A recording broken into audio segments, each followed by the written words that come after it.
દિલ્હી ખાતે ચાલી રહેલા કોકરોચ જનતા પાર્ટી તથા દેશના યુવાઓ દ્વારા ચાલતા આંદોલનમાં ગઈકાલે કેન્દ્રીય શિક્ષણ મંત્રીના રાજીનામાથી દેશભરમાં ખુશીની લહેર પ્રસરી છે। ત્યારે અમદાવાદ જિલ્લાના ધંધુકા શહેર ખાતે આવેલ બાબા સાહેબની પ્રતિમાને ફૂલહાર કરી નારાબાજી કરી દેશના યુવાનોનો જુસ્સો વધારવા તેમજ તેમને સમર્થન કરવામાં આવ્યું।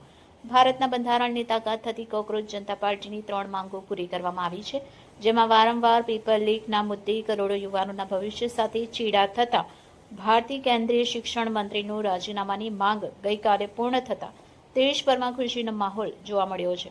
લોકોના મોં મીઠા કરાવી કોકરોચ જનતા પાર્ટી તથા દેશના બંધારણને માનવાવાળા યુવાઓનો જુસ્સો વધારવા તેમજ તેમને સમર્થન આપવામાં આવ્યા।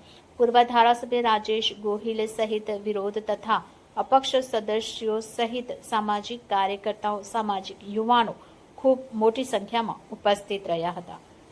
રિપોર્ટર સંજયભાઈ ઝાલા, આઝાદ મીડિયા લાઈવ, ધંધુકા।